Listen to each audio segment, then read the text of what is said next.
দর্শক welcome to Jago Trends. জাগো ট্রেন্ডসের আজকের আয়োজনে আপনাদের সাথে আছি আমি তিথি এবং আমার সাথে আছেন একজন বিশেষ অতিথি যার সাথে কথা বলার জন্য আমি আসলে অনেক বেশি এক্সাইটেড, কারণ তার নামটা অনেক বেশি ইন্টারেস্টিং। আমাদের সাথে আজ উপস্থিত আছেন স্টুডিওতে এ সময়ের জনপ্রিয় র্যাপার JD47। চলে যাচ্ছি তার কাছে। আমন্ত্রণ ভাইয়া, কেমন আছেন? দিনকাল কেমন যাচ্ছে? আসসালামু আলাইকুম, খুব ভালো যাচ্ছে। আপনি কেমন আছেন? আমি বেশ ভালো আছি এবং খুব মজা লাগছে আমার আপনি এসেছেন। মজার একটি প্রশ্ন, আমি যেমনটি দর্শকদের বলছিলাম, আপনার নামটা আসলে বেশ ইন্টারেস্টিং। তো এই JD47 কে তার বাবা মা কি নামে ডাকে? JD47 অ্যাকচুয়ালি হচ্ছে গিয়ে আমার স্টেজ নেম। আমি rapper, basically freestyle artist. JD47 কে বাসায় চেনে হচ্ছে গিয়ে জাহিদুল ইসলাম হৃদয় নামে। আচ্ছা, আমার বাসা হচ্ছে গিয়ে আমাকে হৃদয় নামে বলে। আর এমনি হচ্ছে গিয়ে লোকালি সবাই এরিয়ার যারা আমাকে জানে চেনে তারা সবাই জাহিদ ভাই বলে। বাট এখন বর্তমানে JD47 নামটাতেই সবাই চিনতেছে। এখন মানে হৃদয় নামে একটু কম চেনে, তাই না? একদম, এটা একদম শুধু আমার বাসায় চেনে, শুধু হৃদয় নামে। এছাড়া যেখানেই যাচ্ছি বা সবকিছুতেই JD47ই চলছে। JD47 থাকে কোথায়? JD47 থাকে হচ্ছে গিয়ে আগারগা তালতলাতে। আমার হচ্ছে গিয়ে জন্মই হচ্ছে আগারগা তালতলায়, আমার বড় হওয়া তালতলাতেই। তো সবকিছু নিয়ে আর কি তালতলাতেই সবকিছু চলছে। একদমই ভাই, আমরা জানি আপনার এক চায়ের ব্যবসা আছে এবং সেই চা ব্যবসা থেকে আপনি এখন জনপ্রিয় র্যাপার। তো একটু শুনতে চাই যে হৃদয় থেকে বা এই যে চায়ের ব্যবসা থেকে এখন জনপ্রিয় র্যাপার হয়ে উঠলেন কিভাবে? কবে মনে হলো যে আমি র্যাপার হতে পারি? হৃদয় থেকে চায়ের ব্যবসা বা JD47 হওয়া, এটা আসলে হচ্ছে কি, আমি চাই আর কি প্রত্যেকটা আর কি স্বপ্নবাস ছেলের স্বপ্নের একটা উদাহরণ দিতে। সো যে একটা মিডল ক্লাস একটা ছেলে একটা গলি থেকে উঠে এসে তার স্বপ্ন পূরণ করতে পারে, তো এটারই একটা উদাহরণ হতে চাই। চায়ের দোকানটা যেটা আসলে ব্যবসা হচ্ছে গিয়ে সব ব্যবসাই হালাল যদি আপনি হালালভাবে করেন। ইটস নট লাইক এ শুধু চায়ের দোকান, ইটস নট লাইক এ পানের দোকান। তো আমি চায়ের দোকানটা দিয়ে আর কি শুরু করেছি যে আসলে সব কিছুর দ্বারা মানে ছোট থেকে ছোটোভাবে শুরু করা যায়। তো এই কারণে আমার চায়ের দোকানটা দেওয়া। আর আলহামদুলিল্লাহ আমি ব্লেসড যে আমি আমার ব্যবসা দিয়ে আর কি আমি চলছি। আমার লাইফস্টাইল, আমার A to Z আমার সব ব্যবসা দিয়ে চলছে। আর মিউজিকটা হচ্ছে গিয়ে জাস্ট মনের খোরাক। আমি গান ভালোবাসি, তো যারা আর কি গানপ্রেমী সঙ্গীত মানুষ, যারা সঙ্গীত প্রিয় মানুষ, তারা আসলে বুঝে আসলে এটা অন্যরকম একটা ফিলিং। একদমই। তো দুইটা আসলে দুই রকম। ব্যবসাটা হচ্ছে গিয়ে পুরাটাই আমার উপর, আমার পরিবারের উপর। আর গান বাজনা সঙ্গীত এটা হচ্ছে গিয়ে ভালো লাগে থেকে করে। ভাইয়া, গানের কিন্তু আসলে অনেকগুলো ধরন থাকে, কিন্তু সব ধরন রেখে আপনি র্যাপটাকে বেছে নিলেন কেন? র্যাপটা আমি বেছে নেওয়ার কারণ হচ্ছে র্যাপের ভিতরে র্যাপ হচ্ছে সবসময় সত্য কথা বলে র্যাপাররা, তাদের আসলে ফেক কোনো কিছু পছন্দ না। আচ্ছা। তো র্যাপের ভিতরে কিন্তু কোনো সুর নেই। আপনি আপনার মনের ভিতরে যে কথাগুলো সেগুলো হচ্ছে কি আপনি প্রকাশ করতে পারতেছেন, এটাই র্যাপ। তো আমরা আসলে আমাদের সোসাইটির ভিতরে যেই একটা অবস্থান, বাংলাদেশ বেসিক্যালি, এই বাংলাদেশের ভিতরে আসলে র্যাপ হিপহপটা একটা সময় যেরকম ছিল, আলহামদুলিল্লাহ এখন এর থেকে খুবই ভালো। তো র্যাপ জিনিসটা ওই যে মনের ভিতরের যত কথা যেগুলো আমি বলতে পারি না মানুষকে, যেগুলো আমি আমার সারাউন্ডিংয়ের কাউকে জানাইতে পারি না, সেইটা আমি গানের মাধ্যমে বলি। আমার র্যাপ করার বিষয়টা হচ্ছে গিয়ে যে আসলে আমি ফ্রিস্টাইল আর্টিস্ট। আমি ইনস্ট্যান্ট গান বানাইতে পছন্দ করি, সুর বানাতে পছন্দ করি, তো সেখান থেকে আসা। আর আমি একটু র্যাপের জনরার ভিতরে একটু ডিফারেন্ট কিছু করতে চাচ্ছি, ডিফারেন্ট কিছু সাউন্ড আনতে চাচ্ছি যেটা বাংলাদেশে এর আগে হয়তো কেউ আনে নেই। ইনশাআল্লাহ আমি চেষ্টা করব। অনেক অনেক শুভকামনা তো থাকবে, কিন্তু আপনি এসেছেন, আমি শুরু থেকেই বলছি আসলে আমি অনেক এক্সাইটেড। সো আমি তো অবশ্যই চাইবো যে আপনি এখন একটি র্যাপ আমাদেরকে শোনান। র্যাপ শোনাতে বলতে আমার একটা গান আছে যেটা আর কি আমার জীবন থেকে নেওয়া, যেটা আমার এলাকা থেকে নেওয়া, আমার দোকান থেকে নেওয়া। যে গানটা big shout out to my brother HRT Hasibur Rahman Tanoy. উনি আর কি সবসময় আমার পাশেই থাকে, সাথেই থাকে, একসাথে আমাদের হয়। তো সেখানে আমার গানের নাম ছিল ম্যারাথন। ম্যারাথন একটা গান যেটা আসলে এইরকমভাবে মানুষ অ্যাপ্রিসিয়েট করেছে, মানুষ ভালোবাসা দিয়েছে, যেটার জন্য আসলে আমি মানে স্পিচলেস। তো আমি গানটা একটু শুরু করি। গানটার কোরাসটা ছিল এরকম যে, কাগজ আছে কলম নাই কেন, জীবন একটা স্বপ্ন ঢুকেন, ল মই power shortcut plan, Rajit marathon লাগবো না ফেম, কাগজ আছে কলম নাই কেন, জীবন একটা স্বপ্ন ঢুকেন, ল মই power shortcut plan, Rajit marathon street side থেকে স্ট্রেট চায়ের দোকান বাংলা র্যাপ। স্ট্রাগল কইরা করছি ট্র্যাক, সবাই শুইনা দিছে ক্ল্যাপ। আব্বা কইছে ছিড়া জুতা পয়রা স্বপ্ন বড় দেয়, একদিন দুবাই করবো শো, মাথায় বাইন্দা বাংলা ফ্লাই। কয়টা ভাই বন্ধু আছে যারা করছে সহযোগিতা, জীবন আমার রেস্ট, নিজের লগে প্রতিযোগিতা। কামে বিশ্বাসী আমার নাইগা কোনো বনিতা, ফনা তোলা সাপ থেকেও কাইরা লইছি মনিতা। রুহানি চিন্তা আর লক্ষ্য সামনে অনেস্টি, ভ্রান্ত ভণ্ড বিদ্যানেরও কমো আমি হনেস্টি। দিমুনা শাস্তি ছড়ানো ভাবে শান্তি, ক্রান্তিতে শান্তি আমার গান আনলে ক্রান্তি। একটা বাড়ি একটা গাড়ি ঘরে সবাই করবো রাজ, আমার মাথায় পরায় দিমু আমার সাম্রাজ্যের তাজ। একদিন ভিড় জিম্মা যাইবো আমার গলিতে, ওই দিন মইরা গেলে ভরে যাবো জানা যেমন সলিতে। ওয়াও, চমৎকার। এবং আপনি আসলে সত্যি কথাই বলছিলেন যে র্যাপের মাধ্যমে আসলে সত্য কথা প্রকাশ এবং মনের সব কথা আমার মনে হয় আপনি র্যাপের মাধ্যমে প্রকাশ করেন, তাই তো? অবশ্যই, আসলে র্যাপটাই এটা যে আসলে আপনার মনের ভিতরে যেটা আছে আমি আগেই বললাম, যেটা সমাজকে আপনি চেয়েও বলতে পারেন না, চোখ লজ্জা হতে পারে বা আসলে পাছে লোকে কি বলবে। সো র্যাপটা এটাই যে আপনার মনের কথা বলা, আপনার স্বপ্নগুলো বলা, আপনার ইচ্ছাগুলো বলা, এটা আমি মনে করি। একদম চমৎকার। এবং হ্যাঁ, শুরুতে আমি যদি বলি যে চায়ের ব্যবসা থেকে শুরু করেছেন, তখন হৃদয়কে মানুষ অন্যভাবে চিনতো, এখন হৃদয়কে মানুষ আরেকভাবে চেনে, জনপ্রিয়তা বেড়ে গিয়েছে।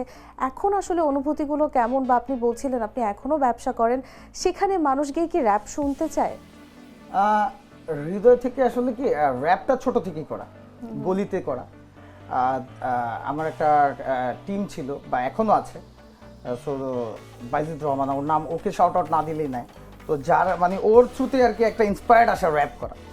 তো র্যাপ ছোট থেকে, বাট এই যে নাম, এই যে পরিচিতি, এই যে আজকে আপনার এখানে বসা, এই যে জাগো নিউজে এখানে আসা, তো এইটার পরের যে একটা অনুভূতি, আসলে এটা আসলে ভাষায় প্রকাশ করার মতো না। আমি খুবই মাটির মানুষ, আমি মাটির সাথেই মিশে থাকতে পছন্দ করি। আমি আমার ভালোবাসি আমার সারাউন্ডিংয়ে সবাইকে। তো আমি যখন দোকানে বসি, আমি আগেও যেরকম ছিলাম এখন ওই রকমই থাকি, কিন্তু র্যাপ জিনিসটা আমি আগেই করতাম। দোকানে আমি যখন চায় বানাইতাম তখন আমি চার সাথেই কিন্তু গান দিই। তো আসলে এটা ব্লাডে থাকতে হয়। আসলে যে কবিতা লেখে সে কিন্তু আসলে সে পাহাড়ে যে কবিতা লিখবে না, বা এরকম কোনো উদ্দেশ্য থাকে না, সে যেখানে মন চায় সেখানে কবিতা লিখতে পারে। তো আমার এটাও এরকমই ছিল যে আমি আসলে র্যাপ যেহেতু করি, আমি দোকান থেকে করি, আর ওই আগে থেকেই মানুষ জানতো যে একটা ছেলে আছে পাগল বলতে। তো আমার একটা কমার্শিয়াল ট্র্যাক আছে যেটার ভিতরে আর কি আমি একটা আর কি আমার সৌভাগ্য হয়েছে, আপনার তানিম রহমান অংশুভাই ডিরেক্ট করেছে, যেটা আমার জীবনের প্রথম কমার্শিয়াল ট্র্যাক। সেখানে আপনার প্রকাশ কুমার বণিক দাদের সাথে আমি একটা ট্র্যাক করতে পেরেছি, যেখানে আমি একটা লাইন বলেছিলাম যে পরানের পাখিরে কইছি আকাশের চাঁদ হইছি, বামুনায়া আকাশে দেখি চাঁদের দিকে ছায়া রইছি, পেম্পিয়াসি মনের জ্বালা গারে গুমুকি বুঝাইছি, লোকে বলে আমি পাগল পাগল আমি অনেক দামি। এই যে লোকে বলে আমি পাগল পাগল আমি অনেক দামি, আসলে আমি পাগল, আমি গানের পাগল। তো এই যে এইটাই আর কি, আমি আপনার সাথে এখন যেভাবে কথা বলছি, আমি আমার দোকানেও এইভাবেই কথা বলি। আলহামদুলিল্লাহ ফর এভরিথিং। চমৎকার। এবং আসলে বলছিলেন এমন পাগল কিন্তু আসলে অনেক বেশি দামি। তো এই দামি পাগলের কাছে এখন যখন মানুষ এসে গান শুনতে চায় বা এসে বলে ভাইয়া অনেক বড় ফ্যান, আপনার গান শুনি, আপনার র্যাপ শুনি, খুব ভালো লাগে, কেমন লাগে তখন আসলে? এটা আসলে অন্যরকম একটা অনুভূতি। আর আমার আসলে এটার থেকে বেশি ভালো লাগে যখন দোকানে আব্বা বসে, আর দোকানটা বেসিক্যালি আমি আব্বা চালাই, আমার ছোটটাও চালায়, তো আমরা দুই ভাই। তো আমার থেকে বেশি প্রাউড ফিল করে বা বেশি মানে শান্তি পায় আমার মনে হয় আমার আব্বা আম্মা। কারণ আব্বা যখন বসে তখন সে আর কি ফোনের ভিতরে আমার গানটা ছেড়ে দেয়, কাস্টমার আসে আমার ছেলে, আচ্ছা, ওর গানটা শুনো। তো এটা যে একটা কি অনুভূতি আপু, আসলে এটা যে আর কি এটা পাইছে, আমি দোয়া করি আল্লাহর কাছে যে প্রত্যেকটা ছেলে, প্রত্যেকটা আর কি যাদের স্বপ্ন আসলে আকাশ ছোঁয়া, তো আসলে স্বপ্ন দেখা ভালো, তো স্বপ্ন দেখতে হবে। আমি প্রত্যেক দিন নতুন নতুন স্বপ্ন দেখি, আমি প্রত্যেক দিন সেই স্বপ্নগুলোকে বাস্তবে রূপান্তর করার চেষ্টা করি। তো এই যে স্বপ্ন দেখা, এই স্বপ্নগুলি একদিন বাস্তব হয়। আর আমার বাবা মা প্রাউড, তো আমার বাবা মা যখন প্রাউড হয় তখন এটা আসলে আমার কাছে দুনিয়ার সবচেয়ে বেশি পাওয়া। তো তারা প্রাউড মানে আমিও তো প্রাউড। আর আমি নিজেকে আসলে ওই জায়গায় মনেই করি না যে আমি আসলে ওই জায়গায় যাব। আমি একটা প্রকৃত একটা শিল্পী হইতে চাই অ্যাকচুয়ালি, যে আসলে আমি নাম যশ এটা আসলে আমার পাওয়া বা চাওয়া না, বাট সীমিত একটা জিনিস তো দরকার হয় চলার জন্য, একটা ঘর মানে রাখার জন্য ঘর, চলার জন্য একটা গাড়ি ছোট হতে পারে যাওয়া আসার জন্য, কষ্টটা জানি না হয়, বাট ওরকম কিছু না। তো সবকিছু নিয়ে আমি দোকানে বসলে আমিও তো খুব প্রাউড, আর আমি বসলে আমার বাবার বুকটা উঁচু হয়ে যায় যে আমার ছেলে বসছে আমার পাশে, দেখো আসছে। আব্বারে অনেক মানুষ এসে বলে জিডি ভাই কই, জিডি ভাই কই। তো আমি এখন একটু ব্যস্ততার কারণে আর কি একটু সময় কম দিতে পারি, পড়াশোনা চলছে, দোকানদারি চলছে, তো গান বাজনা চলছে, কিন্তু আলহামদুলিল্লাহ আমার খুব ভালো লাগে। আমি চেষ্টা করি আমার আমার মানে আর কি ফ্যান বলবো না, সবাই আমার ভাই, সবাই আমার কাছের। তো আমি ফ্যান বলে এদের আর কি আমি ছোট বাইরে করবো না, তারা আমার ভাই। ইভেন আমি আপনার সামনে বলছি না, যারা আমাকে ব্যক্তিগতভাবে চেনে, ব্যক্তিগত জেডি ভাইকে চেনে বা ব্যক্তিগত জাহিদ ভাইকে চেনে, হৃদয় ভাইকে চেনে, তারা জানে যে অ্যাকচুয়ালি আমি কি। সো আসলে আলহামদুলিল্লাহ ফর এভরিথিং। একদমই। এবং আপনি যেটা বলছিলেন যে বাবা মা এই যে মানুষকে দেখাচ্ছে যে আমার ছেলে, আমার ছেলের গান, এটা আসলে অনেক বড় ব্লেসিং এবং আমার মনে হয় প্রতিটা সন্তানই অনেক বেশি প্রাউড ফিল করে। ভাইয়া, র্যাপের ক্ষেত্রে যদি একটু আসি, দেখা যাচ্ছে যে এখনকার তরুণরা কিন্তু র্যাপ অনেক বেশি পছন্দ করে এবং তারা করছেও, কিন্তু অন্যদিকে যদি আমি আরেকটু বলি যে এই র্যাপ করতে গিয়ে অনেকেই বিভ্রান্তিকর পথেও কিন্তু চলে যাচ্ছে, এই ব্যাপারটিকে আপনি আসলে কিভাবে দেখেন? আসলে র্যাপ যে জিনিসটা, র্যাপ আমি বলেছি যে মনের কথাগুলি বলা, বাট বিভ্রান্তি বা এটা হচ্ছে কি আসলে আপনার পুরোটা নিজের উপর। যখন আপনি মনে করবেন যে আসলে আপনি ডিপ্রেসড, আপনি সব কিছু সমাজ থেকে আর কি আপনি দূরে, আপনার মনের কথাগুলি আপনার বাসার কেউ বুঝতেছে না, সেখান থেকে যদি আমি ব্যক্তিগতভাবে বলি, আসলে আমি বাংলাদেশের এরকম একটা কোর পরিবার থেকে জন্ম নিয়েছি যেখানে আসলে সাপোর্ট পাওয়াটা অনেক বড় একটা ব্লেসিং। তো আলহামদুলিল্লাহ আমার বাবা শুধু বলছে যে তুই যা মন চায় তা কর, কিন্তু তুই কিছু একটা কর। তো বাংলাদেশে আসলে প্ল্যাটফর্ম বলতে এত এত এত ট্যালেন্টেড আর্টিস্ট আছে বাংলাদেশে যে তারা জায়গা পাচ্ছে না। এক্স্যাক্টলি। তো এই যে বললেন যে একটা শ্রেণীর, কিছু শ্রেণীর মানুষ যে নষ্ট হয়ে যাচ্ছে বা আলাদা হয়ে যাচ্ছে, হারিয়ে যাচ্ছে, কেউ কিছু করছে, ওইটার কারণে যে আসলে সে দিন শেষে সে কি পাচ্ছে, সে দিন শেষে তার পরিবারকে কি দিচ্ছে, সে দিন শেষে তাকে কি দিচ্ছে। তো যখন আসলে ফলাফলগুলো তার কাছে শূন্য আসে, তখন সে হতাশ হয়ে যায়। আর খুব কম সংখ্যক মানুষই আছে যে আর কি আমি মনে করি যে জীবনে একটা সাকসেস পায়। তো আমার একটা গানে, আমি ম্যারাথনে আমার একটা গান ছিল যে ক্রান্তিতেই শান্তি আমার গান আনলে ক্রান্তি। এটা হচ্ছে গিয়ে যে আমি ব্যক্তিগতভাবে চাই আসলে আমার গানে, আমার কথায়, আমার সুরে একটা মানুষের পরিবর্তন আসবে, তার জীবনের একটা ইতিবাচক পরিবর্তন যে আসবে, এই জিনিসটা না আমার তৃপ্তি দিবে। তো আমি সবাইকে বলতে চাচ্ছি, জাগো নিউজের মাধ্যমে বলতে চাচ্ছি, আপনার থ্রুতে বলতে চাচ্ছি, স্বপ্ন বড় দেখতে হবে এবং হতাশ হওয়া যাবে না, এবং পরিবারের জন্য করতে হবে। ঘর আগে, আব্বা আম্মা আগে, তারপর সব। আর আমি মনে করি আব্বা আম্মা থাকলে আসলে আপনার দুনিয়ার কোনো কিছুই আর কি আপনার মনে হয় না মানে লাগবে, সাপোর্ট লাগবে। আর হচ্ছে কি আল্লাহ তাআলা তো আছে, আল্লাহ তাআলা তো আর মানুষ না, তো সে তো দিবেই। আর আম্মার দোয়া, আব্বার দোয়া, দ্যাটস ইট। হতাশ হওয়ার কোনো কারণই নেই। আমি হচ্ছে কি আজকে এখানে আসছি, আমি আপনার সামনে একটা চাক্ষুষ প্রমাণ যে আমি একটা ছেলে আগারগাঁ তালতলা থেকে উঠে আসছি, একটা দোকান চালাচ্ছি, এখন আমি স্টেজে পারফর্ম করছি, আমি কমার্শিয়াল ট্র্যাক করছি, আমার দ্বারা 4-5টা মানুষ আমার গান শুনে চেঞ্জ হচ্ছে। তো তাহলে অন্যরা কেন পারবে না? আর এটা আমার খুব কষ্ট লাগে যে তারা আসলে কেন পারে না। পারতে হয়, ইনশাল্লাহ ইনশাল্লাহ। একদমই। আপনি আসলে সকলের জন্য, বিশেষ করে তরুণদের জন্য একটি অনেক বড় অনুপ্রেরণা। কারণ যেমনটি বলছিলেন যে তালতলা থেকে চা বিক্রি থেকে শুরু করে আপনি এখন একটা জায়গায় পৌঁছেছেন একজন জনপ্রিয় র্যাপার হিসেবে। আপনার প্রিয় একটি র্যাপ অথবা শুরুতে যেটি মানে যার মাধ্যমে আপনি অনেক বেশি জনপ্রিয়তা পেয়েছেন, মানুষ চিনতে শুরু করেছে, সেই র্যাপটি যদি শুনতে চাই। আমার প্রিয় র্যাপ বলতে আমি একটা শিল্পী হয়ে ওঠা বা একটা আর্টিস্ট হয়ে ওঠার পিছনে না আসলে একজন দুজনের যদি আমি ক্রেডিট দিই সেটা আসলে হবে না। কিন্তু আমার প্রিয় গান আসলে প্রত্যেকটা গানই প্রিয় হয়। একটা শিল্পীর প্রত্যেকটা গানই লালিত একটা আদরের সন্তানের মতো হয়। রিসেন্টলি মানুষ এত ভালোবাসা দিয়েছে একটা গানে, এটা হচ্ছে কি আমার ছোট ভাই, shout out to my brother GLR16 Ferdous Boldar, ওর একটা ইপির একটা গান আমরা করেছি দুজন। যেই গানটা হচ্ছে গিয়ে মানুষ এত ভালোবাসা দিয়েছে এবং এত ভালোভাবে নিয়েছে যে জিনিসটা আর কি ভালো লাগছে আমার, বা আমারও শান্তি লাগে, তো ওইটারই আমি একটু শোনাতে চাচ্ছি আপনাদের সবাইকে একটা লাইভ। নিশ্চয়।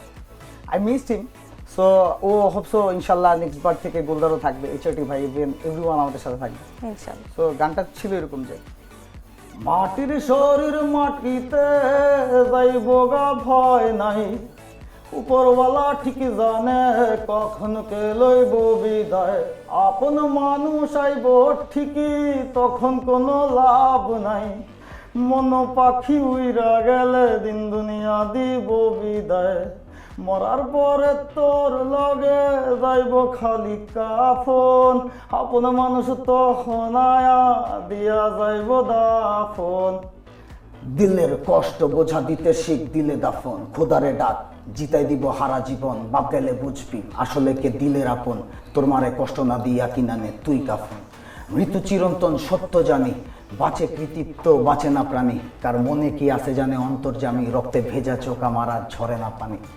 প্রাণপাতা ঝইরা গেলে হাতে তো আর সময় নাই, এপারে হাজার সাথী হইলেও ওপারে কিন্তু কেউ নাই, কালকের নাই ভরসা দুনিয়ার এই লালসা, খোদার কাছে চাইছি যত না দিয়া ফিরাইলো না, মাটির শরীর মাটিতে যাইব গা ভয় নাই, উপরওয়ালা ঠিক জানে কখন কে লইব বিদায়, আপন মানুষ আইব ঠিকই তখন কোনো লাভ নাই, মন পাখি উইরা গেলে দিন দুনিয়া দিব বিদায়। এই লাইনটা ওর ছিল, ও আজকে নাই বিধায় আমি এই লাইনটা গাইলাম। আমার লাইনটা শোনার জন্য অবশ্যই গানটা আপনারা ইউটিউবে শুনবেন, আমার ভার্সটা এটা পরে আছে। অবশ্যই আমরা শুনবো অবশ্যই, এবং আমরা শুনি সবসময় আপনার গান, এবং আপনার তো ফ্যানরা আছেই। ভাইয়া এবার একটু আবারও আড্ডায় চলে আসি। চলেন। ওকে, আপনি এখন প্রফেশনাল অনেক কাজ করছেন, আপনার একটা জায়গা হয়েছে, পাশাপাশি আপনি ব্যবসাও করছেন, কিন্তু বাংলাদেশের প্রেক্ষাপটে যদি একটু জানতে চাই যে কেউ যদি শুধু গান করতে চায় তাহলে কি সে ভালোভাবে সার্ভাইভ করতে পারবে, আপনার কি মনে হয়? আসলে বাংলাদেশের বলতে কি, আমি এটা আসলে বাংলাদেশ বলি না, এটা আসলে হচ্ছে কি, আসলে পুরোটা হচ্ছে কি আপনার উপর। যখন আপনি বিষয়টা আর কি মন থেকে করবেন, আপনি যদি যে কোনো কিছু, ইটস নট লাইক গান, এটা অধ্যাবসায় পড়াশোনা সব কিছু জীবনে মন থেকে করলে না, পুরো প্রকৃতি আপনাকে ওই জিনিসটা আর কি সাপোর্ট দিয়ে দেয়। এবং আমি আগেও বলছি যে আমি একটা এক্সাম্পল, আমি আজকে এখানে আসছি কেন, আমি একটা এক্সাম্পল হতে আসছি। ইটস নট লাইক আমার একটা দোকান আছে দ্যাটস ওয়াই আসছি। আমি চাচ্ছি যে ছেলেটা মিডল ক্লাস, যে ছেলেটা স্বপ্ন দেখতে পছন্দ করে, আমার মতো একটা স্বপ্নবাজ হতে চায়, সে কেন পারবে না? মিউজিক হচ্ছে কি আসলে মনের খোরাক। আপনি যখন সেটা মন থেকে করবেন, আপনার পুরো সারাউন্ডিং আপনার সাথে আসবে, আল্লাহ তাআলা আপনার কাছে এরকম মানুষ দিয়ে দিবে যার থ্রুতে আপনি আগাবেন। তো এটা পুরোটাই ডিপেন্ডস হচ্ছে মনের ভিতর। আমি বিশ্বাস করি এটা, আমার মন থেকে আমি করি যেটা।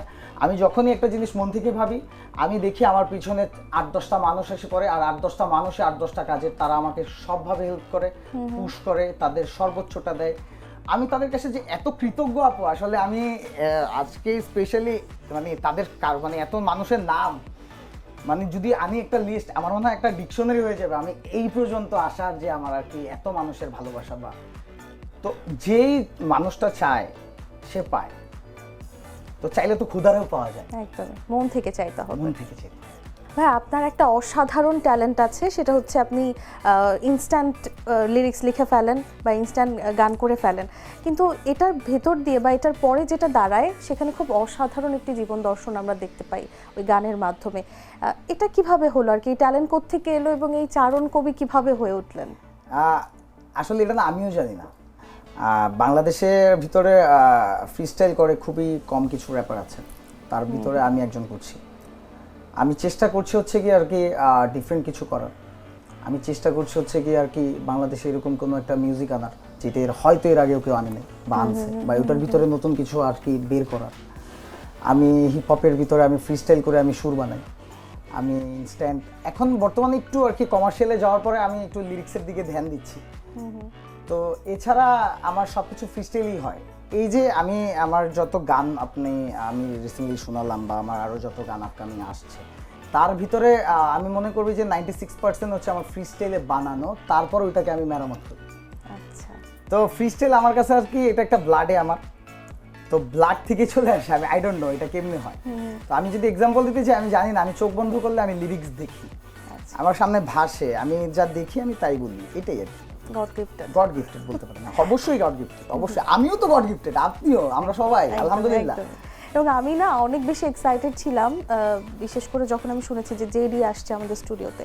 তো অবশ্যই আমি চাচ্ছিলাম যে ফ্রি স্টাইলে কিছু একটা আপনি গাবেন, এখানে এসে কেমন লাগছে, আমাদের জাগো নিউজে এসে কেমন লাগছে, আমরা কি শুনবো? অবশ্যই শুনবো। আজকে হচ্ছে গিয়ে আমার এক্সাম, গান ভালোবাসি, শিল্পকে আসলে খুবই আগে প্রাধান্যটা দিই। তো আমি এখান থেকে শেষ করে গিয়ে আমি আর কি এক্সামে হলে বসবো আলহামদুলিল্লাহ, এবার অনার্সের শেষ করবো, ফাইনালটা আজকে ফাইনাল এক্সাম। তো ফ্রিস্টাইল যেভাবে, এটা হচ্ছে কি আসলে যে আমি শুরু করি এরকমভাবে যে লাইক আমি সেই রত্ন হইতে চাই যে দেশ করব লালন, আমি সেই গর্ব হইতে চাই যা মা করব ধারণ। আমি সকাল থেকে শুরু করি, সন্ধ্যাবেলায় শেষ করি, তারপর বাপ করে শুরু, রাতে করে শেষ। আমার জীবনটার ভিতরে সব কিছু বিশেষ। আজকে আপনি আমার সামনে, আমরা ক্যামেরার সামনে, আমরা মানুষকে বুঝাই কেমনে কি হবে। আমার সকাল থেকে যাত্রা শুরু এই জাগো নিউজে, এরপর পরীক্ষার হলে শুরু, পরীক্ষার টিউজে। আমার ফিউজ হইব মাথা, আমি বুঝবো নাকি এই দুনিয়াতে আসলে হইতাছেটা কি। কেউ চায় স্বপ্ন বড়, কেউ চায় স্বপ্ন ছোট, কারো ঘর থাকবে বড়, কারো বাড়ি থাকবে ছোট। আসলে কথা হলো একটা, আমাদের স্বপ্ন থাকে বড়, আমরা সত্যি করলেই আগাই, না হলে থাকলে যাবো। ঘুম থেকে উঠে কেউ আগে আগে যায়, না হলে দেখি দুনিয়ার ভিতরে কে কারে পায়। কেউ নিজের কইরা খায়, কেউ অন্যেরটা চায়, কেউ কারো ভালো পায় না, কেউ নিজেরটাই উৎসাহ। সো দ্যাটস মানে ফ্রিস্টাইল হচ্ছে এইরকম কিছু, যে মনের কথা বলা, লাইক এইটাই যে আজকে আমি জ্যাকেট পরা, আপনি আমার সামনে। আসলে অনেকে হয়তো ক্যামেরার ভিতরে বলতেছে ওই জেডি এই ক্যামেরার সামনে আইলো কেমনে। সো এটা আর কি, এই যে কথাগুলো যে, তো এটাই আর কি ফ্রিস্টাইল। সো ফ্রিস্টাইল জিনিসটাই একটা আধ্যাত্মিক জিনিস। আমি আসলে অনেক বেশি অবাক হয়েছি, এই যে আপনি শব্দ দিয়ে খেলা করছেন, ইনস্ট্যান্ট কি মাথায় চলে আসছে? হ্যাঁ, ইনস্ট্যান্টই তো। আসলে শব্দ বলতে এটা একটা কবিতা বলতে পারেন, ছন্দ বলতে পারেন, এটা হয়ে যায় আর কি, এটা প্র্যাকটিসিং এর উপরেই মনে হয় এটা হয়ে যায়। তো এরকমই আর কি চলছে আলহামদুলিল্লাহ, ফ্রিস্টাইল দিয়ে শুরু। তো এখন তো কমার্শিয়ালের আর আসার কারণে লিরিক্সের প্রতি খুবই ধ্যান দিচ্ছি, লিরিক্সের উপর দিয়ে আর কি এখন আসলে যাচ্ছে সবকিছু। সো ইনশাল্লাহ আমার জন্য দোয়া করবেন। সামনে লটস অফ প্রজেক্ট আসছে, সামনে অনেক কমার্শিয়াল অনেক প্রজেক্টগুলি করেছি, জিঙ্গেল চলতেছে, বিজিএম এগুলো তো হচ্ছে আলহামদুলিল্লাহ। বাট আমাকে যারা ভালোবাসে পার্সোনালি, আমার যারা ভাই বন্ধু আছে, তাদের জন্য তো আমার অবশ্যই কিছু করা উচিত। তো আমি তাদের জন্য আমার পার্সোনাল একটা ফ্লেভারের জন্য একটা অ্যালবাম বানাচ্ছি, সেটা একান্তই আমার। তো এটা ইনশাল্লাহ খুব সুন আমি লঞ্চ করব। সো অ্যালবামটাও আমি ইনশাল্লাহ নেক্সট 2026-এর ভিতরে সবাই পাবে। ওটার ভিতরে ইনশাল্লাহ আমি ডিফারেন্ট টাইপ ফ্লেভার দেওয়ার ট্রাই করবো, যেটা অ্যাকচুয়ালি আমি দিই, আর যেটা অ্যাকচুয়ালি আমার ফ্যান বা আমার ভাই ব্রাদার যারা, তারা জানে যে জেডি ভাই দ্যাটস মিন হচ্ছে গিয়ে ডিফারেন্ট ফ্লেভার। একদম। সো এটাই চলছে। অবশ্যই তার জন্য তো শুভকামনা থাকবে। এবং আমি আসলে এটাই জিজ্ঞেস করতাম যে আপনার একটি ব্যবসা আছে এবং আপনি গান করছেন, দুটোই আপনার আসলে অনেক মনের অনেক বেশি কাছের, অনেক বেশি কাছে। একদমই। তো এই ফিউচার প্ল্যানটা আসলে কি গান নিয়ে আগাবেন, নাকি ব্যবসাটাকে বড় করবেন, নাকি দুটোই একসাথে বড় করবেন? ফিউচার প্ল্যান কি? ফিউচার প্ল্যান বলতে কি, আমি জানি না এখান থেকে বের হলে আমার কি হবে, আমি জানি না এখান থেকে ওঠার পর আমার কি হবে। তো ফিউচার প্ল্যান হচ্ছে গিয়ে যে একটা এইম থাকা ভালো, যে আসলে আমি ওইটা হব ইনশাল্লাহ। সো আমার এরকম একটা প্ল্যান আছে, আমি স্বপ্ন দেখি। আমি ওই যে আপনাকে আগেই বলছি যে আমার ফিউচার প্ল্যান, আমার ব্যবসাটাই তো আগে প্রায়োরিটি, কারণ হালাল জিনিসে না অনেক শান্তি।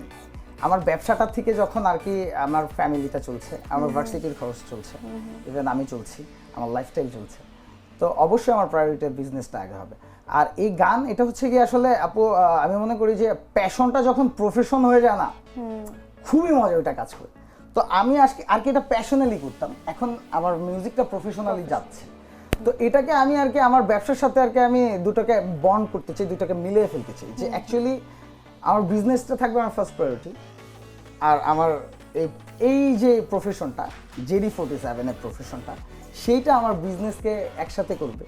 আমার যারা আমাকে ভালোবাসে তারা আমার, এবং অলরেডি হয়ে গেছে কিন্তু সেটা ভাইয়া, আলহামদুলিল্লাহ অলরেডি হচ্ছে বলতে কি, এত মানে মানুষ, এত মানে ভাই ব্রাদার আমার আমার মানে আমাকে মেসেজ দেয় অনেকের, আমি হয়তো সময়ও পাই না বা তারা ভাবে হয়তো আমি দেখি না, বাট ট্রাস্ট মি আমি আসলে যথেষ্ট পরিমাণ চেষ্টা করি আসলে দেখার।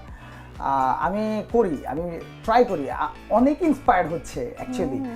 আর ইন্সপায়ার্ডের থেকে মেইন কথা হচ্ছে কি একটা জিনিস যে আমরা বলি না যে আমরা মানুষদের জ্ঞান দিই, বাট আমাদের সময় কি হয় আমরা কিন্তু কোথাও পাই না।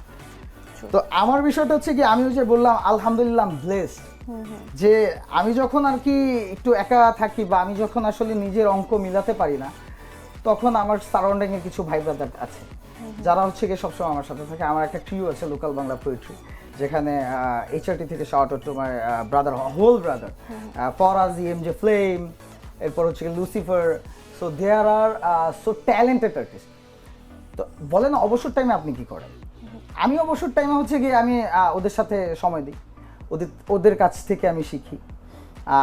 আমার ছোট ভাই জিএলআর 16 ফেরদৌস গোলদার, ও আসে আমার দোকানে, আমরা দুজন আসলে কথা বলি অ্যাকচুয়ালি কিভাবে কি করা যেতে পারে। তো আসলে আমি ওইভাবেই চলছি, ওইভাবেই করছি। তো আসলে আফটার অল এইভাবেই হচ্ছে আমার একটা স্পেসিফিক, আমি মনে করি যে সার্কেল যতটা ছোট হবে আপু, আপনার এইম তত বড় হবে। আমার সার্কেলটা খুবই ছোট, বাট আমার সার্কেলের মানুষজনগুলো খুব ট্যালেন্টেড, তারা ডিফারেন্ট, তারা তাদের সবার জায়গা থেকে তারা স্ট্যাবলিশ। তো আলহামদুলিল্লাহ ফর এভরিথিং। একদমই, এবং অনেকের কথাই বলছিলেন, কিন্তু আমি যদি একটু জানতে চাই যে জেডির প্রিয় শিল্পীকে। গান আমাদের অনেক ভালো লাগে। আমরা যদি স্পেসিফিক একজন বলি, আপনার এখন দেখবেন যে আর কি একজনের গান বলে একটু পরে আরেকটা মুড আসবে, আপনার আরেকটা গান ভালো লাগবে। তো আর কি আমাদের মনের উপর ডিপেন্ড, আমাদের মন যখন যেই গানটা শুনতে ভালোবাসে আমরা সেই গানটাই শুনি। বাট আমার স্পেশালি যদি আমি বলি, it's not like a promotion বা ইটস নট লাইক এ কিছু, আমি তানজিদ সরোয়ার ভাইয়ের গান শুনতে পছন্দ করি। তানজিদ সরোয়ার ভাইয়ের কন্যা গানটা আমার খুব পছন্দ। আমি ছোট থেকে কন্যা গানটা শুনতাম। তারপর হচ্ছে মেঘমিলনে, এটা তো হচ্ছে গিয়ে এভারগ্রিন সং বাংলাদেশের। বাট কন্যা গানটা হচ্ছে গিয়ে আমি প্রেফার করি। ভাইয়ারে অলওয়েজ আমি বলি ভাইয়া আমার কন্যা গান ভালো লাগে। আমি এটাই আসলে জানতে চাচ্ছিলাম ভাইয়া, ওনার সাথে আপনার একটা কানেকশন আছে, সেই ব্যাপারটা নিয়েও যদি একটু বলেন। এটা আসলে Tanjib Sarwar like he is my brother, he is not, মানে আমি ওনাকে মানে আর কি প্রফেশনের সাথে মিলাতে চাচ্ছি না। আমার যদি আর কি মিউজিক ক্যারিয়ার থাকে, জাহিদুল ইসলাম হৃদয় থেকে জেডি 47 হয়ে ওঠা, এটার পিছনে অনেক মানুষের মধ্যে যদি সর্বপ্রথম আমি একটা মানুষকে দাঁড়া করাই, like he is the one, he is like my brother, he is the one, Tanjib Sarwar. যেই মানুষটা জেডি 47 এর একটা পরিচয় দিচ্ছে, যেই মানুষটা আমাকে শিখিয়েছে যে how to deal with the people. যেমনি আসলে আমি আমি আসলে আমার একটা শিল্পীর স্বপ্ন থাকে যে হাজারো মানুষের সামনে মাইকে গান গাবে, এটা একটা অনেক বড় স্বপ্ন। এই স্বপ্নটা আসলে এই মানুষটা আর কি আমার পূরণ করেছে ব্যক্তিগতভাবে।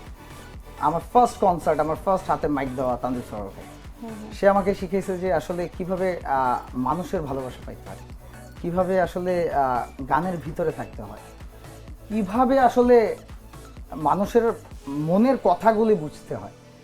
সো ভাইয়ারে আসলে আমি থ্যাংক ইউ বা কিছু বলবো না, ইজ লাইক মাই ব্রাদার। তো আমার ভাই আর কি, আমার ভাই লাইক মাই ব্রাদার। আমি বললাম আগেই একদম স্টার্টিং এ আমি বলছি আপু যে আমি একটু মাটির মানুষ, আমি মাটির সাথে থাকতে পছন্দ করি, আমি সবাইকে নিয়ে থাকতে পছন্দ করি। একদমই, এবং কথা শুনে কিন্তু সেটা আমরা খুব ভালো করে বুঝতে পেরেছি, দর্শকরাও বুঝতে পেরেছে। না, অনেক পজিটিভিটির কথা তো বললাম, আমরা আসলে আয়োজনের শেষ পর্যায়ে চলে এসেছি, যদিও আমার শেষ করতে ইচ্ছে করছে না, কারণ আড্ডা মনে হচ্ছে যে দিয়েই যাই। কিন্তু পজিটিভিটির সাথে সাথে কিন্তু নেগেটিভিটিও আছে, এই দুটো মিলেই কিন্তু আমাদের জীবন। আমরা যেমন পজিটিভ কমেন্টসগুলো পাচ্ছি, নেগেটিভ কমেন্টস অনেক বেশি পাচ্ছি। বিশেষ করে বাংলাদেশের প্রেক্ষাপটে র্যাপটাকে অনেকেই সেভাবে নেয় না। সো এই ক্ষেত্রে আপনি কেমন নেগেটিভ কমেন্ট পেয়েছেন জীবনে বা এই ক্যারিয়ারের এই পর্যায়ে এসে? নেগেটিভ কমেন্ট বলতে কি, এগুলি তো মোটিভেশন। এগুলি তো নেগেটিভ কমেন্ট আসলে যারা বলে এগুলি তো আসলে আমি জানি না, হ্যাঁ আমি অ্যাপ্রিশিয়েট করি তাদের সবাইকে, বাট আমার কাছে আসলে এটা নেগেটিভ কমেন্ট না, এটা আমার কাছে হচ্ছে মোটিভেশন। আমি তাদের কাছ থেকে শিখি। আর আপনার যদি মন্দ বা আপনার যেটা ভুল সেটা যদি আপনি না জানেন বা না বোঝেন, তাহলে তার অ্যাকচুয়ালি আপনি আর কি মুভ করতে পারছেন না। সো ওই যে মোটিভেশনাল যারা স্পিকার আমাদের, সো আমি সেই সব মোটিভেশনাল স্পিকারদের জানাতে চাচ্ছি থ্যাঙ্কস ফর এভরিওয়ান, যারা আসলে এরকমভাবে মোটিভ করছে, এরকমভাবে আর কি যে আমি মোটিভেশন পাই। আর ডিমোটিভেশন হওয়ার কোনো কথাই না, তারা বলবে লাইফ আপনার, খান আপনি, আব্বা মা থাকেন, একসাথে থাকেন, বাইরের মানুষ কি করতেছে জাস্ট ডোন্ট বাদ দেন। আজকে আপনার ঘরে চাল নাই, আপনার ঘরে ভাত নাই, বাইরের যে মানুষটা আপনাকে কমেন্টে আপনাকে একটা কথা বলছে, সে এসে আপনাকে ভাত দিবে না, সে শুধু বলবে।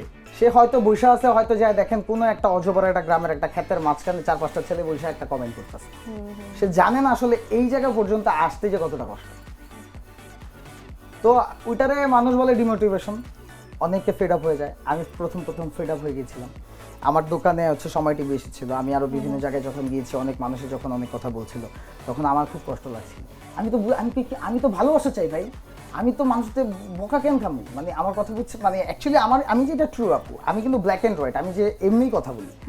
তো তখন আমি ভাইয়ারে কল দিছি, আমি ভাইয়ারে কল দিয়ে আমি মানে বলতেছি, ভাইয়া আমি মানে বুঝলাম না সবাই এমন বলতেছে কেন, ওরা তোরা মোটিভেশন করতেছে, সো তুই ওই জায়গায় চলে গেছিস, দ্যাটস ওয়াই তোরা ওরা বলতে পারতেছে।